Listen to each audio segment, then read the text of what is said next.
नमस्कार मित्रांनो, TH mind ब्लॉगमध्ये तुमचं पुन्हा एकदा स्वागत आहे.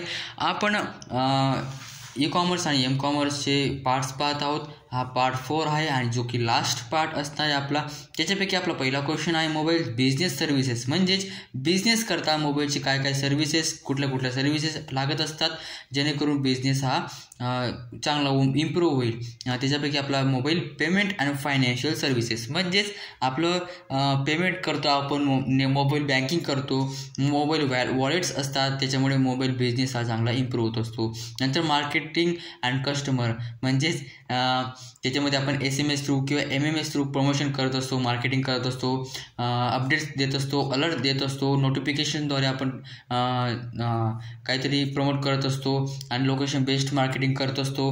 असे काही ते की पॉईंट्स आहेत त्याच्यावाले. नंतर CRM आणि कस्टमर सपोर्ट, म्हणजेच कस्टमर रिलेशनशिप मॅनेजर, म्हणजेच कस्टमरसोबत कसं आपण मॅनेज करायला पाहिजे, कस्टमरला कसं सपोर्ट करायला पाहिजे. त्याच्यापैकी एक पहिला असतो की त्याला सपोर्ट टीम, म्हणजे त्याला एक कस्टमर सपोर्ट आपण द्यायला पाहिजे जेणेकरून कस्टमरला चांगला अनुभव होईल आणि कस्टमरचं चांगलं आपल्या रिलेशन चांगलं बनेल, हे चांगलं इम्प्रूव्ह करून देतं. नंतर मोबाईल एंटरप्राइज ॲप्लिकेशन्स, म्हणजेच त्याच्यापैकी एंटरप्राइज रिसोर्स प्लॅनिंग ते आपल्याला देत असतं. नंतर फील्ड सर्व्हिसेस मॅनेजमेंट ते आपल्याला देत असतं. नंतर मोबाईल कम्युनिकेशन सर्व्हिसेस, म्हणजेच आपण मोबाईल थ्रू कम्युनिकेशन करत असतो, जसं की कॉल्स करत असतो, इंटरनेट थ्रू करत असतो, झूम ETC. नंतर ईमेल्स करत असतो, आउटलुक हे करत असतो, चॅट करत असतो, ते आपलं कम्युनिकेशन झालं. नंतर सिक्युरिटी सोल्युशन्स, म्हणजे मोबाईल आपल्याला चांगलं सिक्युरिटी प्रोव्हाइड करत असतं बिझनेससाठी चांगलं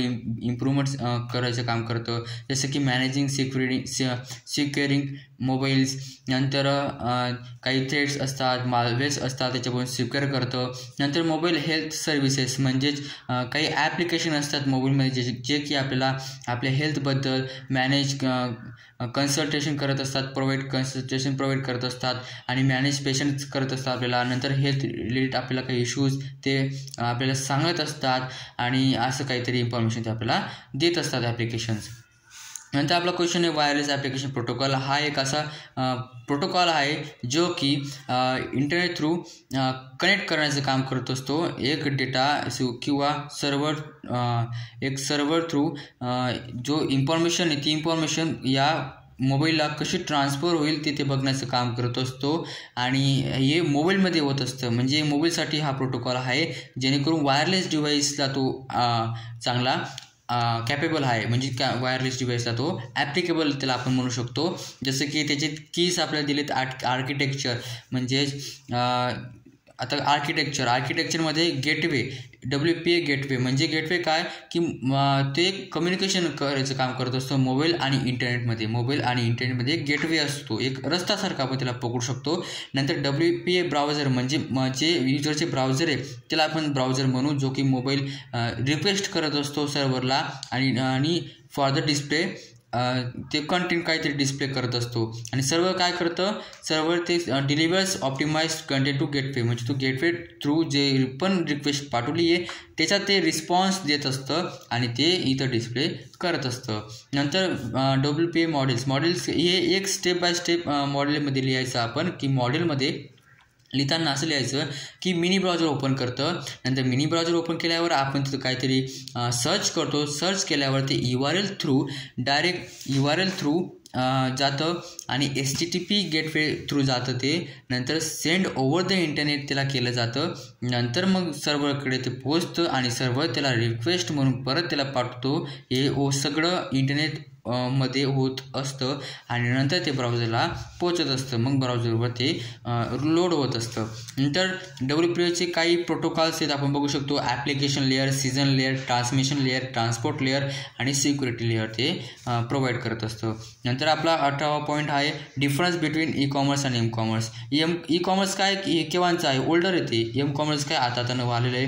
नंतर फेल्स इन पुश नोटिफिकेशन, म्हणजे जे नोटिफिकेशन ई कॉमर्स आहे ते ई कॉमर्स नोटिफिकेशन पुश करायला म्हणजे कॅपेबल नाही बुवा, पण एम कॉमर्स, मोबाईल कॉमर्स हे नोटिफिकेशन आपल्याला देत असतं, तुम्ही बघू शकतात. नंतर इंटरनेट, ई कॉमर्स जे आहे ते इंटरनेटचं त्याला लागतंच, पण एम कॉमर्सला तेच सेम टास्क करायला विदाऊट ते इंटरनेट करू शकतो. नंतर एक्सपांडिंग बिझनेस.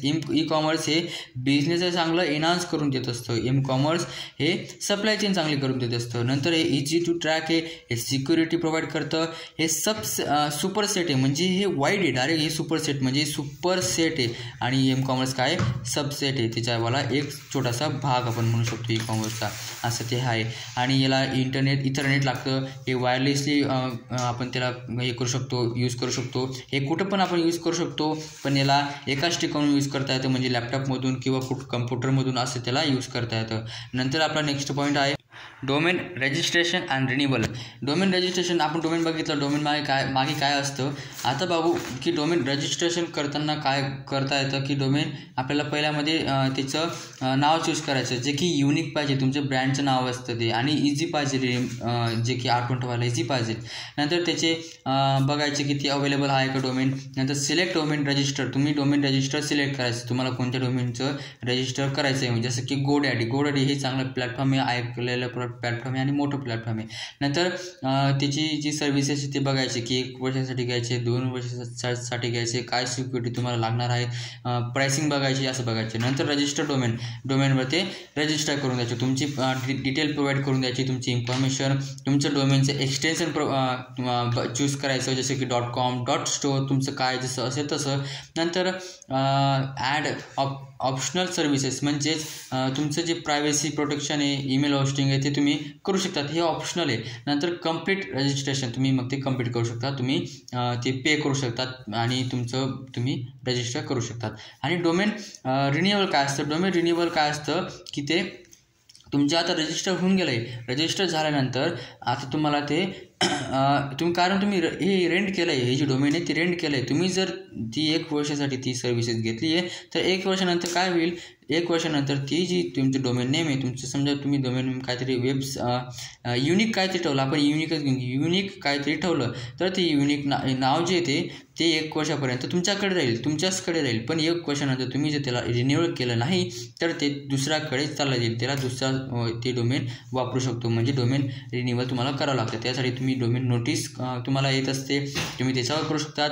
नंतर रिन्युअल प्रोसेस, म्हणजे प्रोसेस कशी आहे ती, की तुम्हाला अकाउंटमध्ये जावं लागतं, लॉग इन करावं लागतं. नंतर कोणतं डोमेन तुम्हाला ही डोमेन रिन्युअल करायचे, ते सिलेक्ट करायचं, मग त्याला रिन्यू करायचं. त्याची फी, जे पैसे ते रजिस्ट्रेशनला जितके लागतात तितकेच लागतात. नंतर मग आपला ग्रेस पिरियड काय असतो, की ग्रेस पिरियड तुमचं जी टाईम आहे, डेट आहे ती चालली गेली, पण एक काहीतरी गॅप असतो, तो गॅपपर्यंत तुम्ही जर केलं तर तुम्हाला इतकी फी लागणार नाही, तुम्हाला जास्त पैसे लागणार नाही. पण तो गॅप पण सुटून गेला, तुमचे थोडे पुढे चालले गेले तर तुम्हाला जास्त फी लागेल, आणि तो पण सुटून गेला तर ती रजिस्ट्रेशन दुसऱ्यासाठी अवेलेबल होऊन जाईल. नंतर असतं आपलं नंतरचा पॉईंट आपला 20 कॅरेक्टरिस्टिक्स ऑफ TCP/IP. हा आपला शेवटचा पॉईंट असणार आहे, की लेअर्ड आर्किटेक्चर, म्हणजे ते लेअर असतात, प्रोव्हाइड करत असतात कॅरेक्टरिस्टिक्स TCP/IPचे. म्हणजे आपण बघितले की ॲप्लिकेशन, ट्रान्सपोर्ट, इंटरनेट नेटवर्क, तसंच प्लॅटफॉर्म इंडिपेंडेंट, म्हणजेच कोणत्या पण प्लॅटफॉर्मवर, ऑपरेटिंग सिस्टमवर ते वर्क होईल. नंतर scalability, connects few or millions of devices, ठीक आहे. नंतर कनेक्ट ओरिएंटेड, म्हणजेच ते रिलायबल आहे, कोणत्या पण रिलायबल युझिंग 3 हँडशेक, म्हणजे ते कोणत्या पण याला रिलायबल आहे बुवा. नंतर पॅकेट स्विचिंग, ते पॅकेट्सला लहान पार्ट्समध्ये डिवाईड करतं, मग नंतर ते पाठवतं, मग पाठवल्यावर त्या एंडवर ज्याला पाठवलं आहे त्याच्या ठिकाणी ते पॅकेट्स असेंबल करून देतं आणि ते त्या डिव्हाइसला ते शो करतं. नंतर याच्यामुळे काय होतं की इम्प्रूव्ह इफिशियन्सी होऊन जाते पॅकेट स्विचिंगमुळे, ठीक आहे. नंतर सिक्युरिटी ते चांगलं प्रोव्हाइड करतं TCP/IP ॲडिशनल लेयर्समुळे, कारण जे आपण ॲडिशनल लेयर बघितले त्या लेयर्समुळे ते चांगले सिक्युरिटी प्रोव्हाइड करतं. आणि आपण जर त्याला अजून SSL सर्टिफिकेट किंवा TLS सर्टिफिकेट जर लावून दिलं तर चांगलं ते आपल्याला इन्क्रिप्टेड कम्युनिकेशन आपल्याला प्रोव्हाइड करतं. नंतर आपला नेक्स्ट क्वेश्चन आहे, नंतर आपला क्वेश्चन आहे सबस्क्राईब आणि शेअर. सबस्क्राईब म्हणजे जर तुम्ही सबस्क्राईब केलं तर माझ्या चॅनलला मी नवीन कॉन्टेंट जेव्हा टाकेल तेव्हा तुम्हाला नोटिफिकेशन मिळेल. आणि मी लाईव्ह येण्यासाठी मला 50चा टार्गेट आहे माझा, म्हणून माझ्या चॅनलला प्लीज सबस्क्राईब करा, जेणेकरून माझं चॅनल मी लाईव्ह येऊ शकतो आणि माझे प्रोजेक्ट्स बिल्डिंग तुम्हाला डायरेक्ट लाईव्ह दाखवू शकतो. नंतर शेअर करा, मला इन्स्पिरेशन मिळेल, मला मोटिवेशन मिळेल आणि तुम्हाला न्यू कंटेंट मिळेल. लाईक आणि कमेंट करा. DH माइंड ब्लॉकला भेटू पुढच्या भागात. थँक्यू. आणि पुढच्या भागात आपण क्लाउड कंपनी पाहू. इथे आपण थांबू. धन्यवाद.